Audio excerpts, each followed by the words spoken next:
هذا القرآن يوحدنا لطريق الخير يوجهنا الله تعالى أنزله ورسول الله. Bismillahirrahmanirrahim. Assalamualaikum warahmatullahi wabarakatuh. Alhamdulillahirabbil alamin, wassalatu wassalamu ala asrafil anbiya'i wal mursalin wa ala alihi wa sahbihi ajma'in, amma ba'du. Alhamdulillah, kita dipertemukan kembali oleh Allah Subhanahu wa taala di pertemuan yang kelima ya.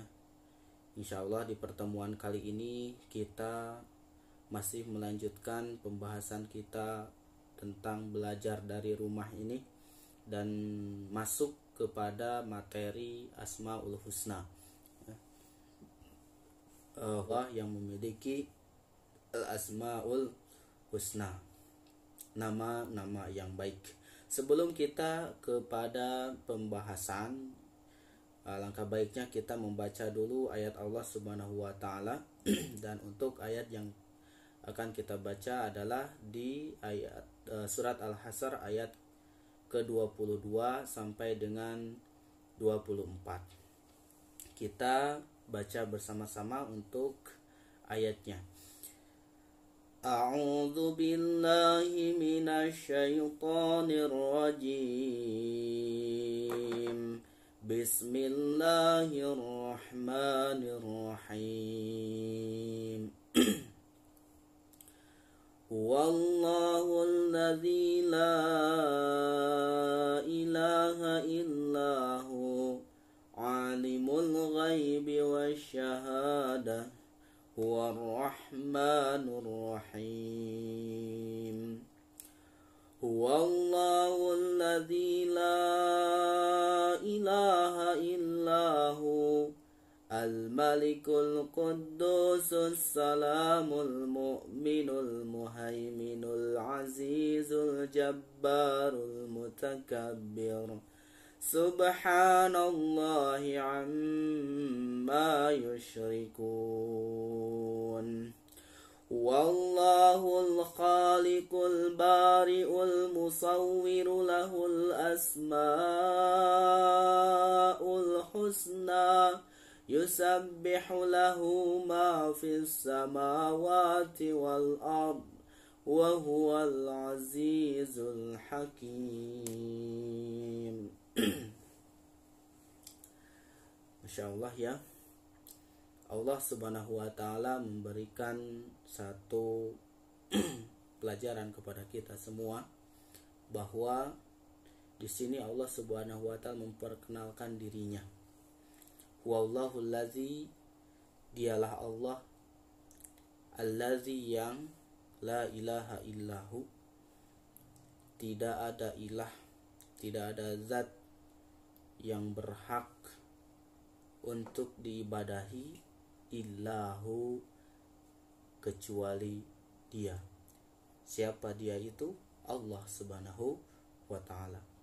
Tidak ada zat yang lain selain Allah yang berhak untuk kita ibadahi.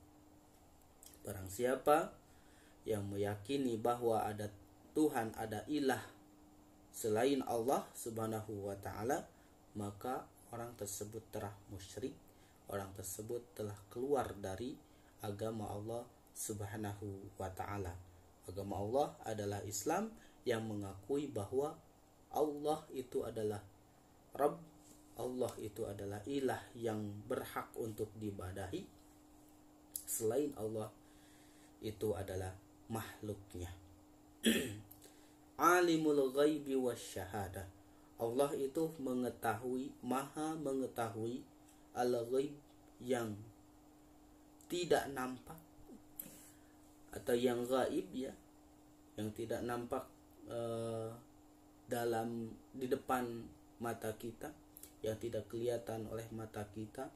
Sesuatu yang akan terjadi itu Allah mengetahui.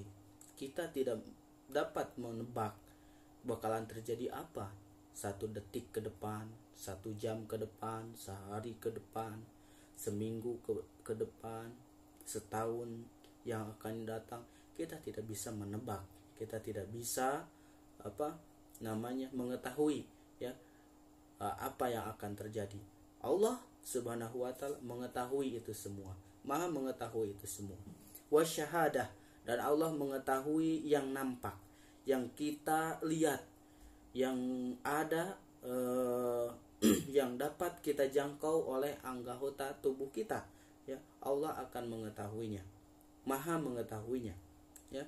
Alimul ghaibi wasyahadah, Allah mengetahui yang gaib dan yang nyata. War-Rahmanur Rahim, Dia Maha Pemurah lagi Maha Penyayang. Dia itu adalah pemurah, Dia merahmati semuanya makhluk-makhluk Allah, baik yang taat maupun yang tidak taat. Allah kasih nikmat, Allah samaratakan untuk kehidupan di dunia ini.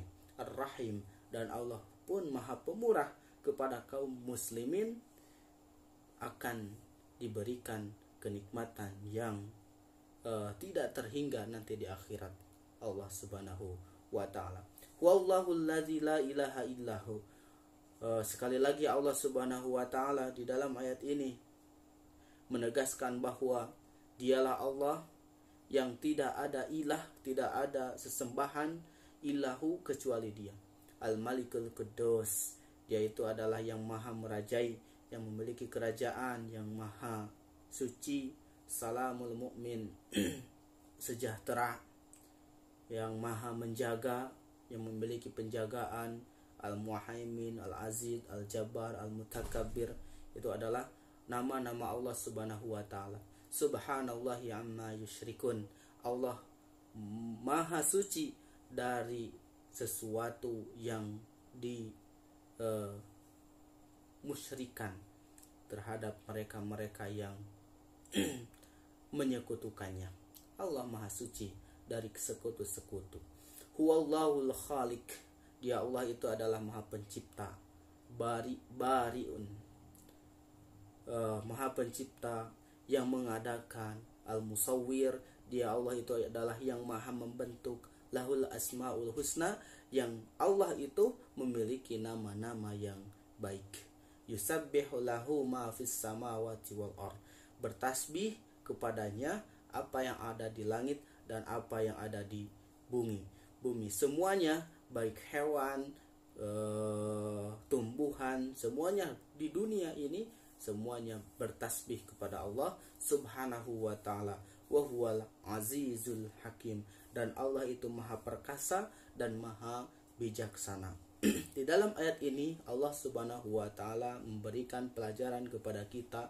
Yang pertama adalah Allah Subhanahu wa taala memberitahukan kepada kita bahwa Allah itu adalah zat yang berhak untuk diibadahi. Tidak ada ilah lain, tidak ada yang lain kecuali Allah Subhanahu wa taala yang berhak untuk kita sembah, untuk kita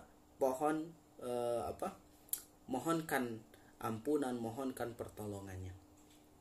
Yang kedua, bahwa Allah Subhanahu wa taala itu mengetahui apa-apa yang tersembunyi dan juga mengetahui apa-apa yang nampak ya. Alimul ghaibi wasyahadah, Allah mengetahui yang tersembunyi dan Allah mengetahui yang nampak itu. Dan Dia Allah itu adalah Rahman, Allah itu maha penyayang. Allah itu maha penyayang, menyayangi semuanya makhluknya, baik yang taat maupun yang tidak taat. Allahur Rahman, Allah maha penyayang. Ar-Rahim, dan Allah maha pengasih. Yang ketiga, kita dapat mengambil pelajaran bahwa semua yang ada di langit dan ada di bumi itu bertasbih kepada Allah Subhanahu wa taala. Menunjukkan bahwa kita itu dengan asma-asma Allah itu, dengan nama-nama Allah itu dituntut untuk bertasbih kepadanya. Dijadikan nama-nama Allah itu sebagai alat kita untuk mengingat Allah Subhanahu wa taala.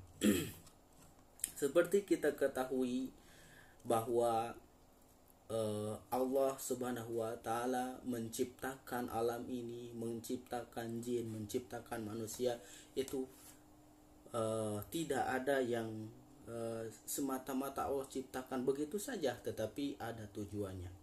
wa ma khalaqtul jinna wal insa illa liya'budun. Allah tidak semata-mata menciptakan jin, menciptakan manusia, menciptakan kita semua itu adalah untuk beribadah kepadanya. Nah, dan dengan kita mengenal Allah Subhanahu wa taala akan membawa kita kepada ibadah kepada Allah Subhanahu wa taala dengan bertasbih menggunakan Asmaul Husna tersebut. Nah, menyebut-nyebut asma Allah tersebut. Beribadah kepada Allah. Proses beribadah kepada Allah itu ada yang dinamakan dengan ma'rifatullah, mengenal Allah Subhanahu wa taala. Kita tidak mungkin mau beribadah kepada Allah kalau tidak kenal dengan Allah Subhanahu wa taala. Dan salah satu ulama mengatakan yaitu Sayyid Sabiq rahimahullah mengatakan bahwa ada dua cara untuk mengenal Allah. Yang pertama adalah mengenal Allah melalui ciptaannya. Kita melihat ciptaan Allah Subhanahu wa taala, melihat bumi, melihat langit, melihat matahari, ciptaan-ciptaan Allah Subhanahu wa taala akan mengantarkan kita kepada mengenal Allah Subhanahu wa taala. Karena tidak semata-mata ada sesuatu kalau tidak ada yang menciptakan, pasti ada yang menciptakannya. Gitu. Yang kedua adalah dengan mengenal Allah Subhanahu wa taala melalui nama-namanya. Ya, melalui nama-nama Allah Subhanahu wa taala. Itu adalah dua cara untuk mengenal Allah Subhanahu wa taala. Nah, Asmaul Husna ini adalah terdiri dari dua kata. Yang pertama al-asma. Al-asma ini adalah nama, artinya dia itu adalah bentuk jama. Kalau mufradnya al-isma, ya, mufradnya adalah al-isma. Al-husna itu artinya adalah baik. Jadi al-asmaul husna, nama-nama Allah yang baik. Dan nama-nama Allah yang baik ini, al-asmaul husna ini dikenalkan oleh Allah Subhanahu wa taala di dalam surat Thaha ayat ke-8. Allahul la ilaha illahu huwal lahul asmaul husna. Allahu la ilaha illahu lahul asmaul husna. Allah tidak ada ilah kecuali Dia, lahul asmaul husna, Dia itu memiliki nama-nama yang baik. Nah, dan dengan nama-nama yang baik ini yang Rasulullah SAW sabdakan, ada 99 asmaul husna, sebagaimana yang disebutkan dalam sebuah hadis yang diriwayatkan oleh Imam Bukhari, dan Imam Bukhari ini meriwayatkannya dari Abu Hurairah radhiyallahu anhu. An Abi Hurairah radhiyallahu anhu anna Rasulullah sallallahu alaihi wasallam qala inna lillahi tis'atan wa tis'ina isman. Sesungguhnya Allah Subhanahu wa taala itu memiliki 99 nama, mi'atan ila wahidan.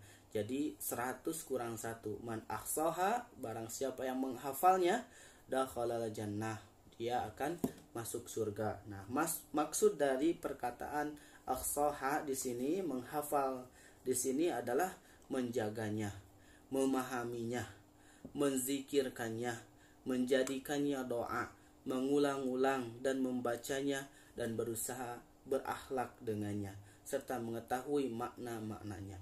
Nah, Allah Subhanahu wa taala menamakan dirinya dengan nama-nama al-husna tersebut. Nah, berkewajiban kita selaku muslim untuk memahami,